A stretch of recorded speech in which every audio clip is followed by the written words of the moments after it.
Сәлем достар. Бүгін сіздермен біз емшек сүті қатып қалған жағдайда не істеуге болады, сол туралы сөйлесетін боламыз.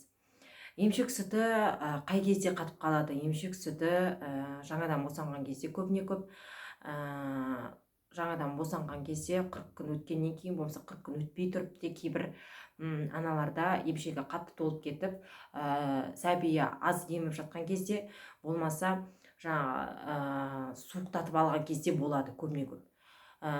Бұл кезде суықтатып алған кезде емшектің сүті кәдімгідей қатып қалады. Бала оны емуге қиналады, бірақ емсе де аз емеді. Енді қатып қалғаннан кейін сорылуы да қиын болып қалады.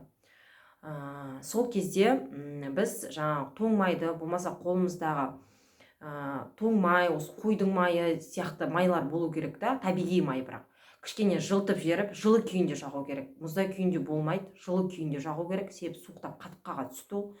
Жылтып жағасыз сол қатқан жеріңізге, айналдыра бүткіл емшекке жағып тастауға болады. Сөйтесіз де бар күшіңізді алып сығасыз.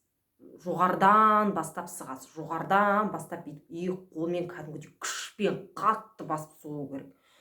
Өзіңіз сықсаңыз да болады, өзіңіз сыға алмасаңыз, онда күшім қатты жоқ десеңіз, бөтен бір адамға сықтырсаңыз да болады. Бөтен бір болғанда анаңыз, енеңіз, күйеуіңіз секілді күші көбірек, жаңағы бір сыққанда тез сығып тастайтын бір адамға сықтыруыңыз керек болады. Қатты сықтыртасыз, ол ауырады, соған бақырауыңыз мүмкін, айғайлауыңыз мүмкін, жылауыңыз мүмкін, ауырады.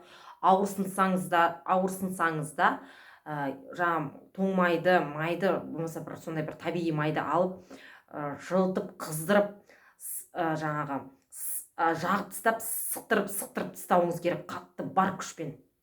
Арасында 5-10 минут кішкене сығып жатқан адам 5-10 минут демалады, болмаса бір жарты сағаттай демалдырып аласыз, себебі емшек қатты ауырсынады, сыққаннан кейін, бар күшпен сыққаннан кейін. Одан кейін қайтадан сығып тастау керек. Сол бір жарты күннің ішінде сығып тастау керек болады. Себебі ол емшек сүті жаңағы қатып қалса, ол ары қарай қиын болады. Ол маммологқа баруыңызға тура келеді. Ол одан кейін бір нәрсе тығып қарайды ма деген секілді. Бұл жерде енді қиын болып кетеді. Сол себепті сол қатып қалған кезде тоң майды қыздырып, жағып жеріп, сығып тастау керек. Болмаса жаңа қасыңызда күш көбірек біреуге айтып сықтырып тастауыңыз керек. Бұл жерде айтады, күйеуіне жаңа баласы сияқты емсе болады деген секілді. Оны көп еркектер жасай бермейді. Сол себепті де балаңызды сол емшегіңіздің сүті қатып қалған емшекпен көбірек емгізуге тырысуыңыз керек. Балаңыз оны қиналып емемаса да, кішкене болса да, ол да емшектің сүтінің кетуіне, қатып қалған кетуіне пайдасы тиеді да. Сол емшекпен қатып қалған емшегіңізбен еміздіресіз, баланы еміздірген кезде де.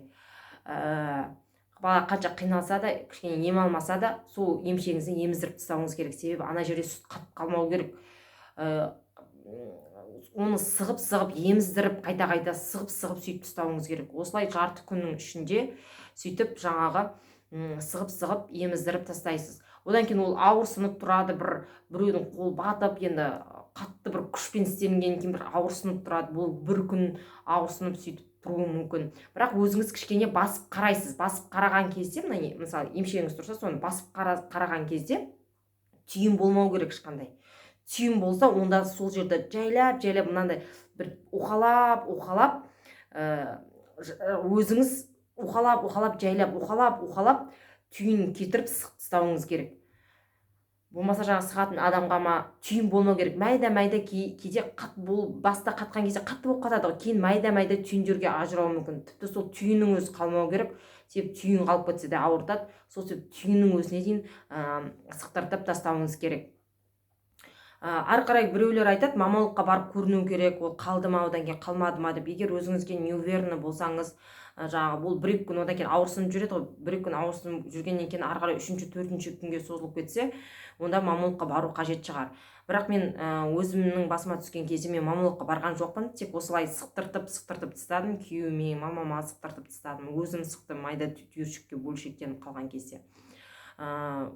Өзің тоң майды қыздырып, жағып, баламды еміздірдім, сөйтіп оны кетірдім, емшектің қатқан сүтін.